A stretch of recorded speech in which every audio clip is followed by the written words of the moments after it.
Bienvenidos a una edición más de Causa Justa y la Nochebuena está iniciándose. Mañana es Navidad y hay que hablar un poco en esta fecha de la cultura de la paz.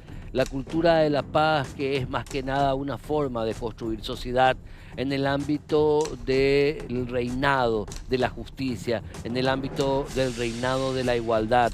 De eso depende que un país, que una nación se desarrolle, de la cultura de la paz, pero también de la justicia. En un país como este, en donde penosamente por deficiencias, por omisiones o por acciones directas, hoy día el servicio de justicia está en cuanto a la conceptualización de la ciudadanía de una manera aplazado. No es menos cierto que debemos reivindicar justamente a la justicia como una herramienta válida o como un objetivo válido, mejor dicho, para poder construir una mejor sociedad en este día o en esta Nochebuena y mañana en Navidad, en donde más allá de las creencias, más allá de las ideologías, más allá de las historias propias, más allá de cualquier punto, el mensaje que queda claro es de la unidad en familia, de la unidad en uno mismo, el mensaje en esta noche tan especial para aquellos que creen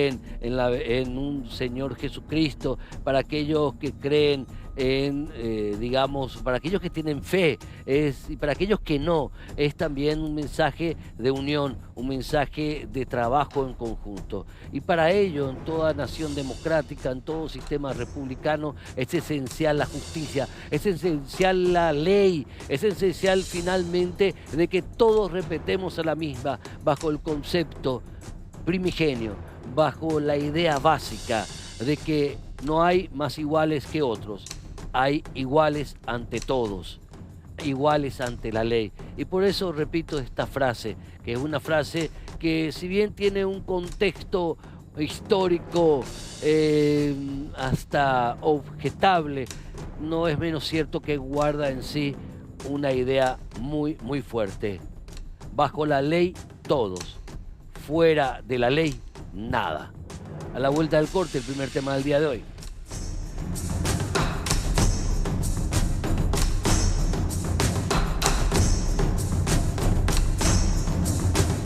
Dentro del Estado, en lo que hace al servicio de justicia, la primera puerta que golpean aquellas personas que necesitan justamente obtener este servicio, llegar a ser auxiliados o auxiliadas de esta manera o por el Estado, es, al igual que a los juzgados de paz, el Ministerio de la Defensa Pública, antes llamada Defensa de Reos Pobres. Ahora tiene otro concepto, ese concepto histórico obviamente ha cambiado.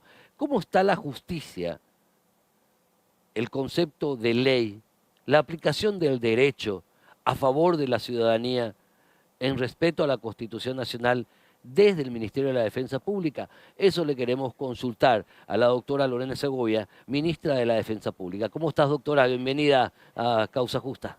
Buenas noches, Héctor. Buenas noches a la audiencia. Muchas gracias por encontrarnos hoy para hablar de esto que vos hacías referencia al inicio del programa, que es la cultura de la paz. Y Ujú. si hablamos de la paz, estamos hablando necesariamente de que las personas tienen que tener garantizado su derecho de acceso a la justicia, que es justamente la función principal del Ministerio de la Defensa Pública. Cuando existe una vulneración de derechos, y debemos recurrir al Poder Judicial, lo hacemos con abogados y abogadas que pueden ser privados o públicos. Y en este caso, la defensa pública te proporciona abogados y abogadas totalmente gratuitos para que puedas reclamar tus derechos. Y eso hace justamente a la cultura de la paz, hace al Estado de Derecho. ¿Te imaginas qué pasaría con una persona que se ve vulnerada en algún derecho, por ejemplo en la salud, y no pudiera recurrir a la justicia para reclamar que se restablezca su derecho? De allí la enorme importancia que tiene el trabajo, el servicio que se presta en la defensa pública. Ese trabajo que se presta a la ciudadanía, en estadística, cuáles son los datos, o sea, para graficar este concepto, como dice un querido amigo periodista deportivo, ¿cómo graficamos? ¿Cómo ese concepto que puede ser, digamos, de ejercicio de discurso, se patentiza? En primer lugar, señalar que a pesar o además de los datos más bien, hay que tener siempre en cuenta que se trata de una persona, que se trata el problema o la situación de personas. Pero si hablamos de números, en la defensa pública estamos cerrando a noviembre del 2023, no teniendo en cuenta todavía diciembre, la atención a 296.000 personas, entre niños, niñas, adolescentes, personas adultas, personas mayores. Quiere decir entonces que el servicio que prestamos en el año 2023 ha llegado a 296.000 personas. Y esto es importante si hacemos una comparación de lo que era al 2019 el servicio de la defensa pública. En el 2019 y 2018 más bien. El 2018 cerramos con 69.000 personas atendidas. Y sin embargo, a partir del 2019, donde hemos tomado como una bandera muy importante la socialización, la difusión de los servicios de la defensa pública, inmediatamente la ciudadanía ha reconocido en la institución un órgano ante el cual puede recurrir y va a contar con un servicio. En ese año 2019, las personas beneficiadas de 69.000 pasaron a 157.000. Y así fue aumentando hasta que el año pasado cerramos con 322.000 personas. Hoy a noviembre estamos en 296, pero la proyección es que vamos a superar la cantidad de personas que atendimos en el año 2022. El Ministerio de la Defensa Pública, después de la promulgación de normativas que tienen que ver con la protección de la mujer contra todo tipo de violencia, ha pasado de ser una estructura que el Estado otorga al individuo procesado, acusado o imputado para tener una defensa en juicio. Eso ha cambiado.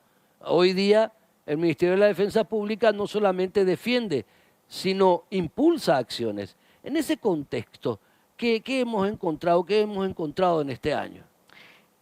En la defensa pública existen 19 defensores y defensoras que se especializaron y tienen dedicación exclusiva a mujeres víctimas de violencia. Quiere decir que, contrariamente a lo que siempre se hacía, de que defendíamos al procesado penal, que seguimos haciendo, hoy también tenemos una defensa pública de la víctima, en el caso de mujeres víctimas de violencia. En atenciones, asesorías y representación de mujeres en lo que hace al año 2023, hemos atendido a más de 4.600 mujeres, 4.614 mujeres exactamente a octubre de 2023. La evidencia empírica hasta el momento da cuenta de que aquellos procesos donde las mujeres víctimas acceden al juzgado de paz o al Ministerio Público o al juzgado penal con la asesoría o la representación o el patrocinio o representación de un defensor o defensora, los casos corren más rápidamente. Las mujeres se sienten más protegidas, acompañadas. Y eso es así porque quien está haciendo la representación o el patrocinio es alguien que entiende y sabe de derecho. Entonces, la comunicación, la certidumbre que tiene la víctima de que hay una persona especializada que le está acompañando en el proceso judicial, hace que se note la efectividad, se note la diferencia. En números, hoy todavía no tenemos datos precisos de ese impacto de la Defensoría Especializada en Violencia contra las Mujeres, pero sí tenemos la evidencia empírica de todos los días, porque cuando un defensor o defensora la acompaña a una mujer víctima, inmediatamente el proceso se agiliza y realmente existe un servicio más efectivo del sistema de justicia en sí. Ahora, con respecto al aspecto de los niños que en cumplimiento a las normas tutelares de protección a la infancia deben ser resguardados por la acción de defensoras y defensores. ¿Cómo qué encontramos ahí? Qué importante es señalar en esta instancia y con tanta audiencia que tenés del rol fundamental que tiene la Defensoría de la Niñez dentro de lo que es el sistema de protección judicial. La Defensoría de la Niñez es quien representa al niño, a la niña, al adolescente. Cuando existe una vulneración de derechos, además de convocarle o hacer la denuncia al Ministerio Público, que lo que hace es indagar para establecer una sanción a quien vulnere, en el caso de un maltrato o un abuso, por ejemplo, alguien tiene que encargarse dentro del Estado de ver cómo protegerle a ese niño o niña, adolescente. Y en ese caso es el defensor o la defensora de la niñez quien realiza las medidas. Mira, cuando veo en la prensa que sale alguna noticia desdichada sobre niños y niñas víctimas de abuso, inmediatamente se identifica el rol del Ministerio Público, porque es quien indaga, investiga, pero poca importancia o todavía le damos a la intervención de la Defensoría de la Niñez, cuando que es la Defensoría de la Niñez la que en el sistema de justicia tiene a su cargo justamente la protección de esa niña, de ese niño que es víctima. Entonces, a la par de que interviene el Ministerio Público, necesariamente debe intervenir un defensor o defensora de la niñez. Y eso sí hemos conseguido con los años paulatinamente. Anteriormente, en el 2018, la Defensoría de la Niñez no era convocada inmediatamente al mismo tiempo que el Ministerio Público. Hoy, si vos te fijás en las noticias, si bien no se le da mucha trascendencia, sí se consigna que existió una atención de la Defensoría de la Niñez. Y eso es lo que tenemos que fortalecer en los próximos años. El conocimiento de la ciudadanía de que en un caso de abuso, de maltrato, además de hacer una denuncia en la Fiscalía, y si está en trámite, también tiene que intervenir la Defensoría de la Niñez para buscar las medidas de protección de ese niño o niña. ¿Cuántos niños han sido asistidos? ¿Está el dato estadístico? Sí, en este año 2023 hemos asistido en un total de 41.468 niños, niñas y adolescentes, ya sea que se ha promovido un juicio en su representación o el defensor o defensora de la niñez ha intervenido controlando el proceso judicial. A ver, 41.000 niños. ¿eso qué significa? O sea, me preocupa, o sea, congratulo, pero me preocupa. Porque tantos niños, prácticamente un estadio de defensores del Chaco lleno de niños que tuvieron que ser asistidos por el Estado. O sea, la problemática de nuestra niñez entonces es real. O sea, congratulo que el Ministerio de la Defensa Pública haya trabajado, pero me da pena o me preocupa que prácticamente todo un estadio del Defensor del Chaco lleno de niños fue asistido, o sea, tanta cantidad de niños. ¿Qué nos dice eso? Es bueno preocuparse y ocuparse. Me lo decís a la vuelta del corte, ¿te parece? A la vuelta del corte. Seguimos con la doctora Lorena Segovia, ministra de la Defensa Pública, haciendo este recuento de lo que planteó y logró esta importante institución que a mi humilde entender debería tener mucha más visibilidad de lo que tiene. A la vuelta del corte.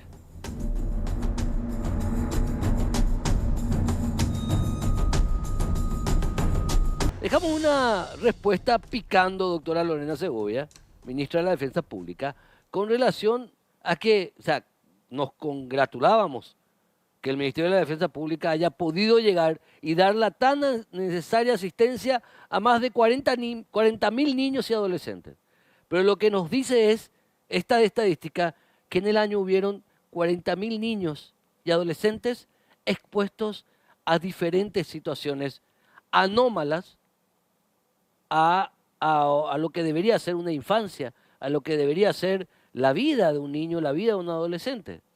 Es así. Y está bien preocuparse y ocuparse. La Defensoría de la Niñez y la Adolescencia ha sido creada legalmente justamente para ser la representación de esos niños, niñas y adolescentes que se encuentran de alguna manera vulnerados o en situación de vulnerabilidad de sus derechos. Y es la voz de ese niño o esa niña que a través de una persona versada en derecho puede pelear, puede representarla, puede luchar por la vigencia de sus derechos. En ese sentido, conocer su existencia es fundamental, inclusive para los niños, niñas y adolescentes que deben saber que pueden recurrir a esta Defensoría de la Niñez porque ellos tienen voz, pueden y deben ser escuchados por los defensores y defensoras. Quien se vea vulnerado en sus derechos siendo niña o niño o adolescente no requiere de un adulto para acercarse a la Defensoría de la Niñez, puede hacerlo por sí mismo. Y eso es fundamental justamente porque esta persona que es el defensor o la defensora, su función principal es velar por los intereses, por los derechos de la niñez, más allá de lo que planteen incluso sus padres, porque existen casos que son de público conocimiento donde existen disputas que realmente causan daño a los niños, niñas, adolescentes. Y en ese caso, el defensor de la niñez también interviene para controlar, para decir que si realmente tal o cual medida se resulta más beneficiosa para aquel niño que está dentro de un litigio judicial. En cuanto a esos niños y niñas adolescentes que por A o B motivo deben ser protegidos de su propia familia nuclear y los modelos vigentes hoy día en donde el Estado asume el papel de protector de ese individuo en crecimiento. ¿Qué modelo hoy se aplica y qué modelo debería ser aplicado o mejorado?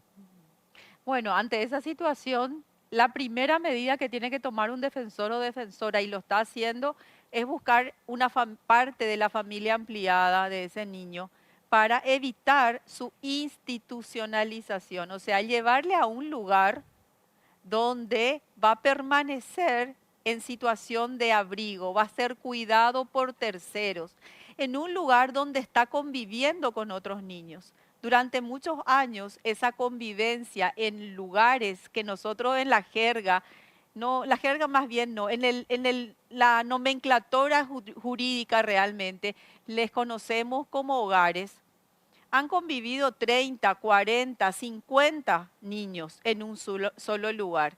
Desde el año 2020 se crea la obligación legal de que estos lugares pasen de ser hogares con un régimen institucional donde existen varios niños conviviendo. Entre comillas, los famosos orfanatos. Sí, así se los conocía antes. Antes, estamos hablando de décadas Y atrás. de hecho, la literatura, sí hablábamos, se hablaba en ese sentido. Cuando leíamos los libros de ficción, hablábamos El de famoso orfanatos. orfanato.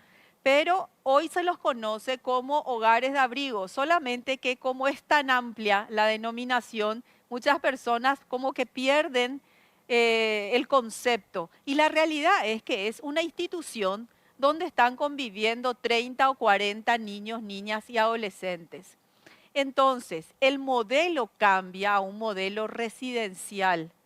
Lo que la ley en el año 2020 plantea es de que estos hogares donde convivían esta cantidad de niños que no tenía una dinámica familiar, pasen a un modelo residencial, donde estén conviviendo hasta 6 niños en una infraestructura y dinámica familiar. Ujú. Y en ese sentido quiero decirte que nos sentimos y sabemos dentro de la defensa pública que hemos dado pasos para adelante en todo el sistema de protección.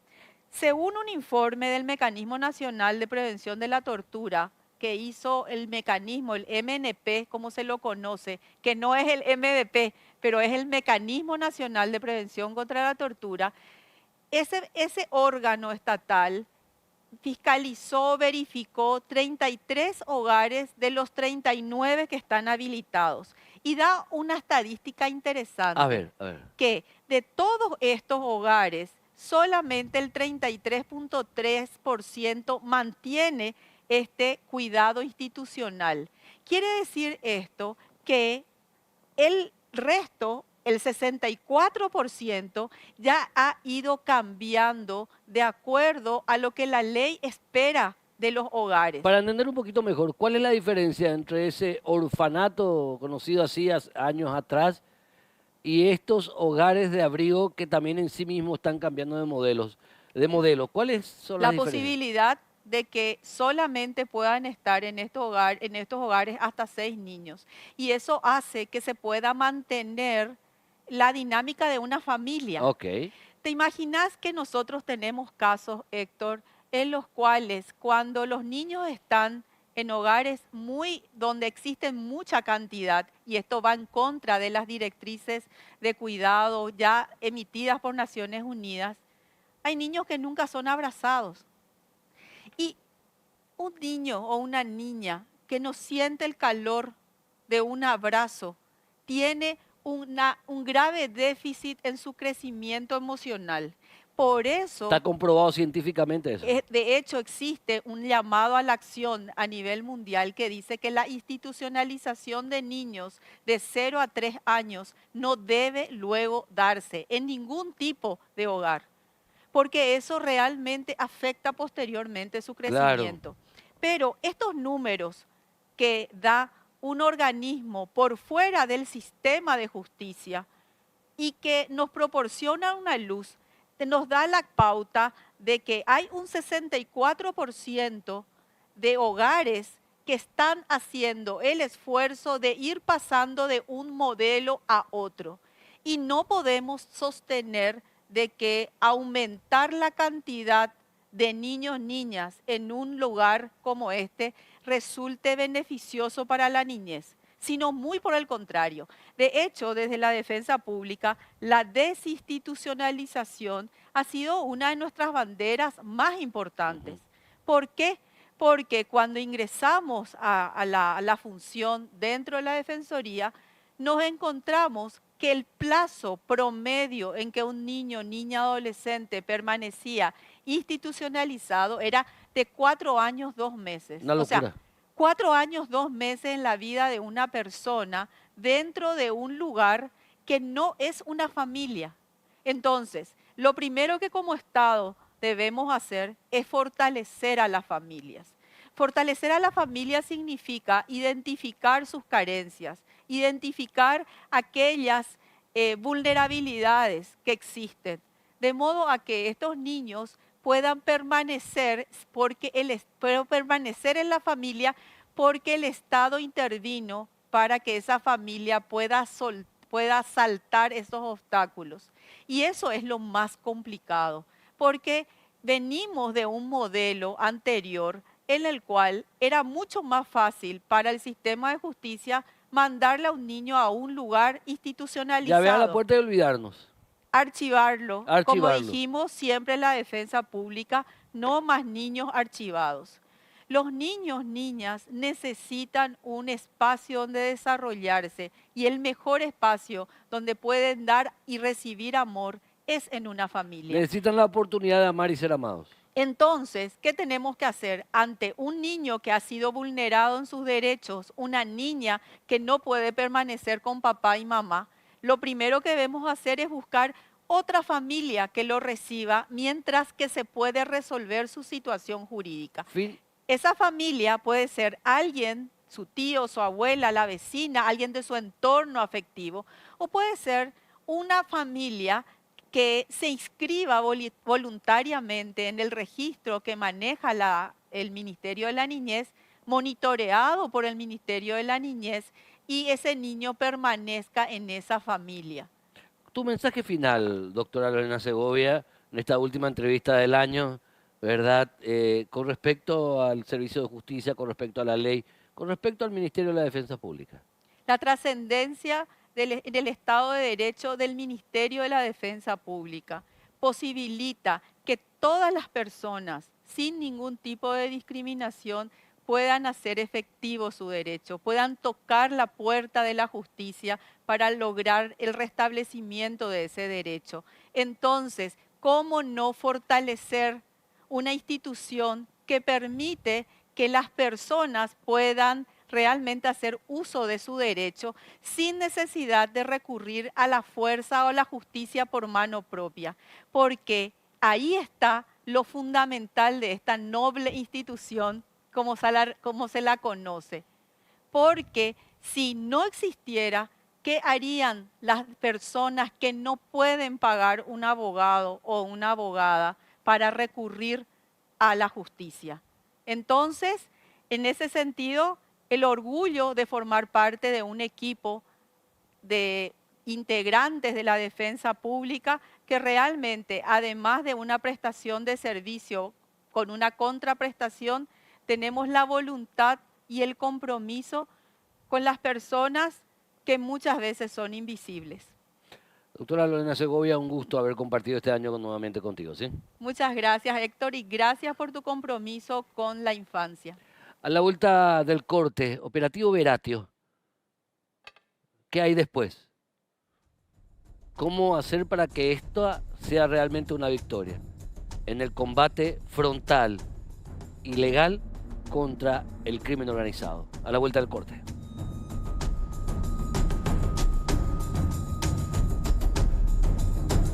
Nos acompaña el exministro de la Senat, Luis Rojas, también más que nada uno de los más grandes expertos que tenemos en Paraguay, no solamente en teoría, sino en práctica también, en lo que hace a seguridad y a inteligencia, y en lo que hace también a política criminal.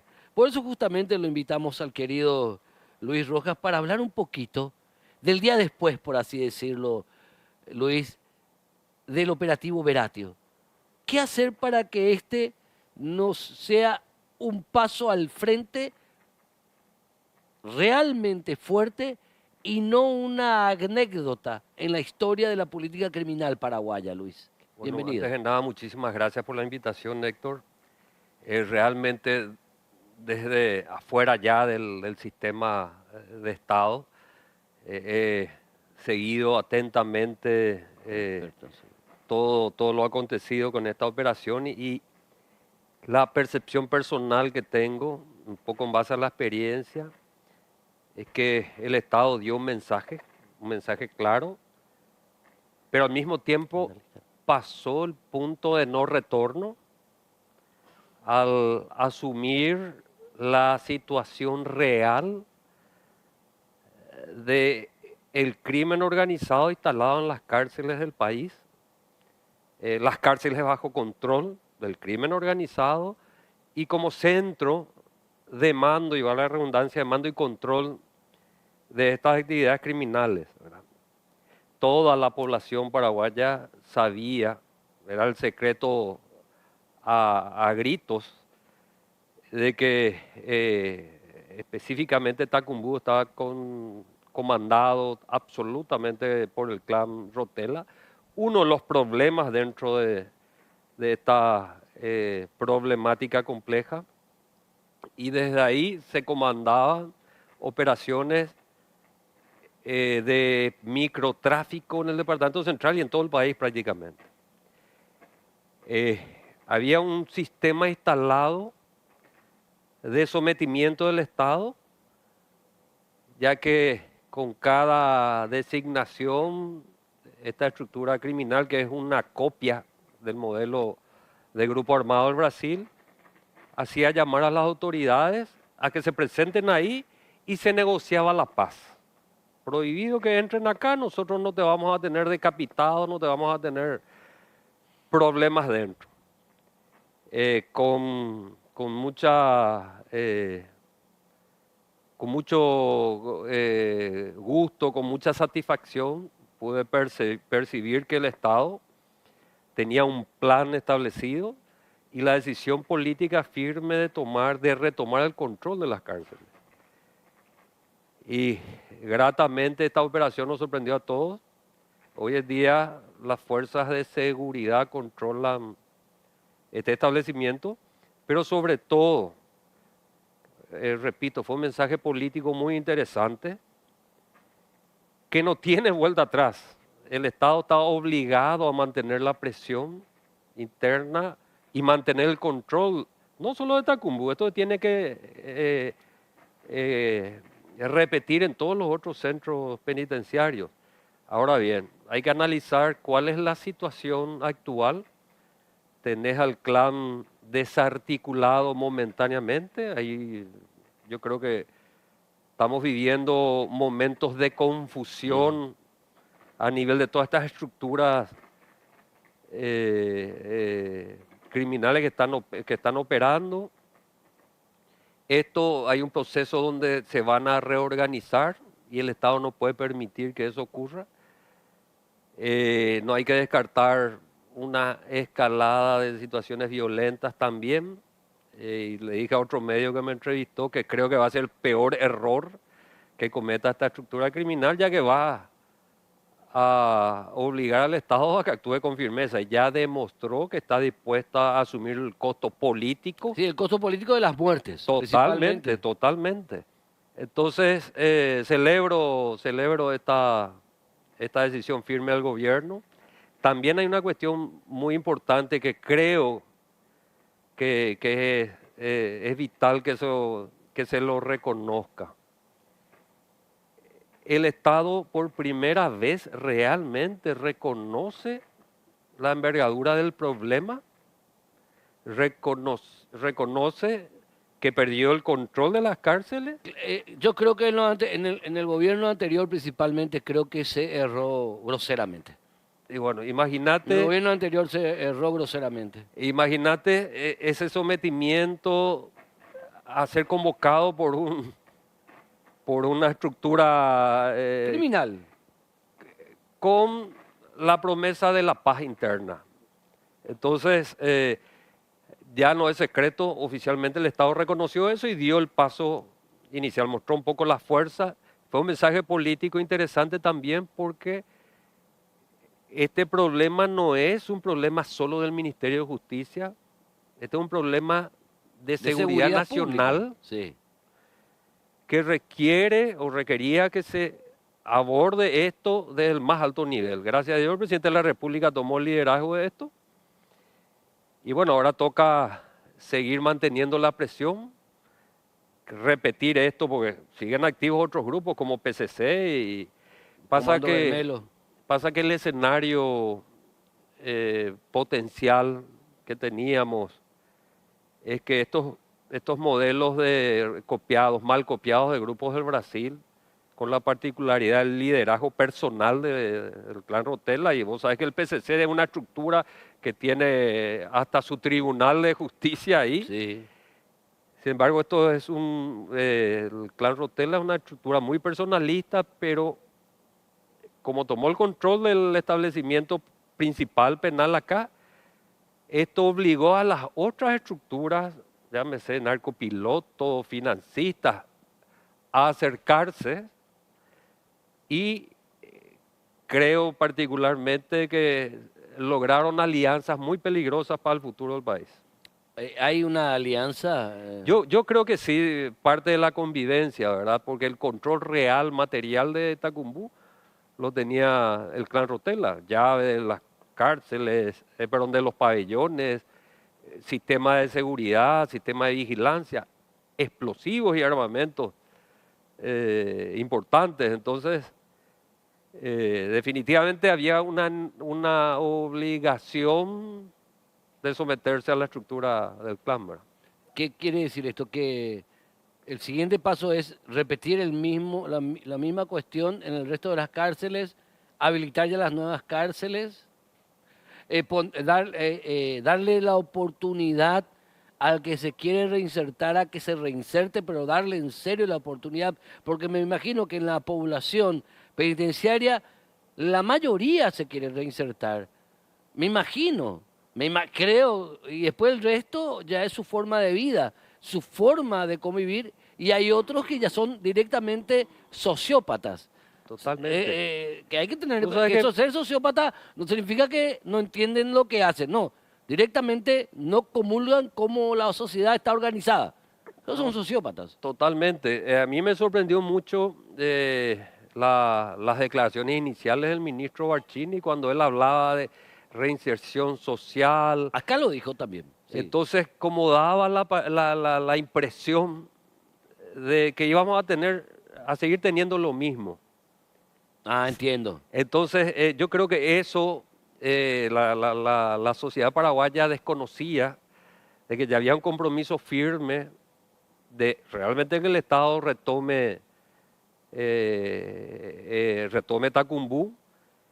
Y bueno, y todos estábamos preocupados por esa situación, ¿verdad? La gente trató de relativizar, la gente, digo, algunos actores políticos, pocos por cierto, y algunas personas, digamos, que entienden también la materia, trataron de relativizar diciendo de que se le detuvo a una persona que estaba presa.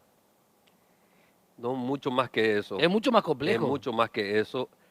Estamos hablando de que el centro neurálgico de esta estructura fuerte, con cientos, miles de soldados inclusive, productos un poco de un sistema perverso de reclutamiento, aquel que pasa que la corrupción se baila a dos. Claro.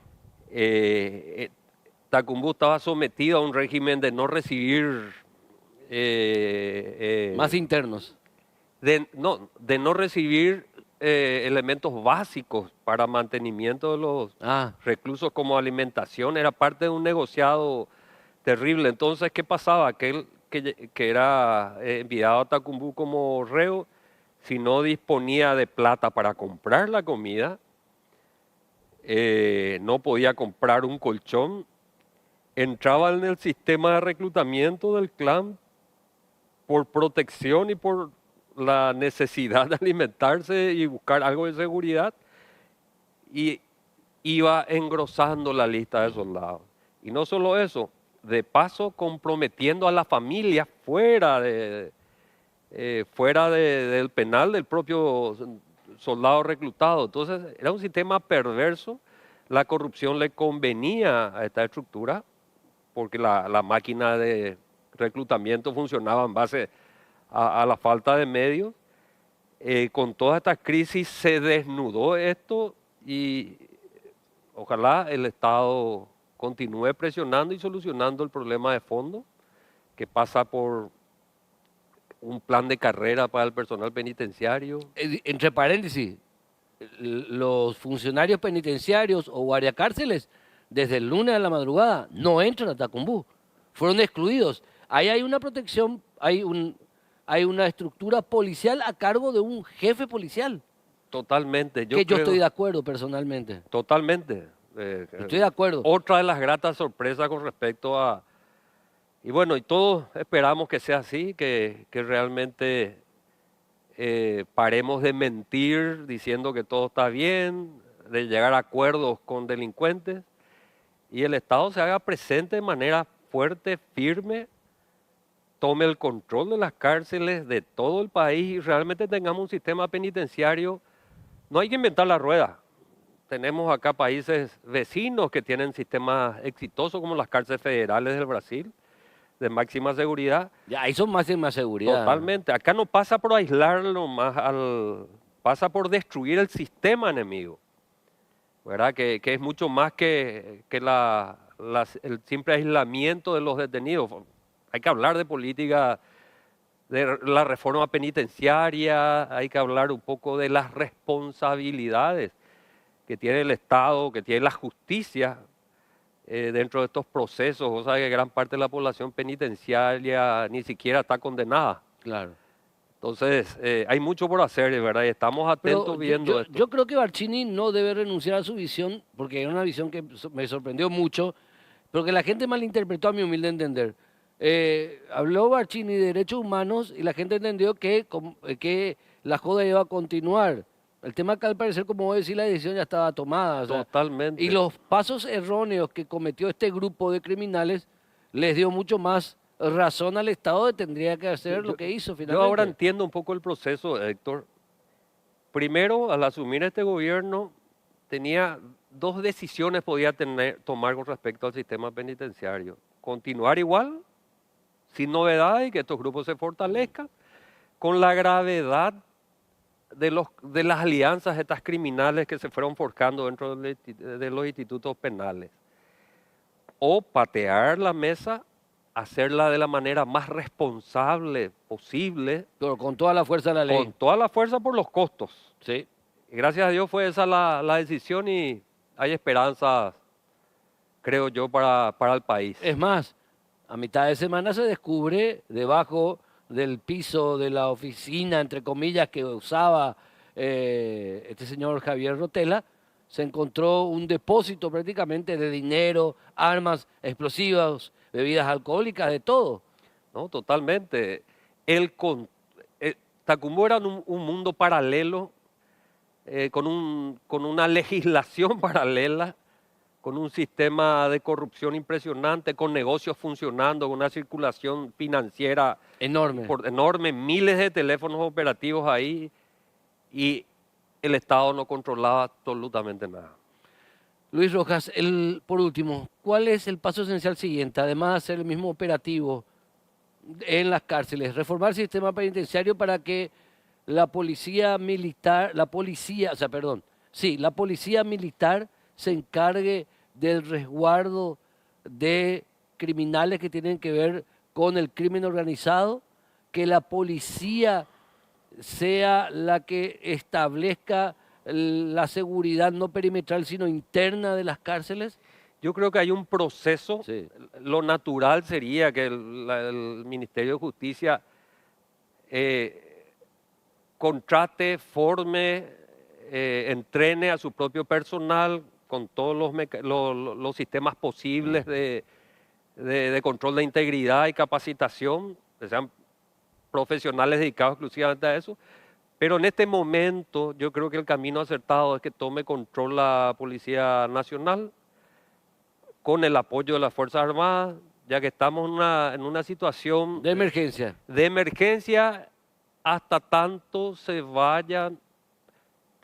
Hay muchos deberes que hay que hacer al mismo tiempo. Terminar los nuevos centros penitenciarios, dotarlos de tecnología, trabajar en el Instituto de Formación de los agentes, y aquello que dijo el ministro al comienzo de su gestión, dignificar la estadía, porque finalmente no todos son irrecuperables.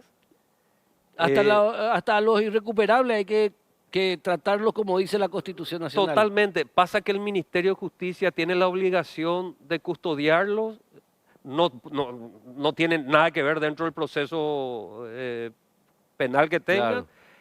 y que tengan una vida digna, pero así también reglas claras, y cuando se tenga que actuar, que no se dude en actuar. Y cuando se aplica el derecho humano, se aplique el derecho humano en el concepto de que la mayoría, a mi entender, han de querer reinsertarse.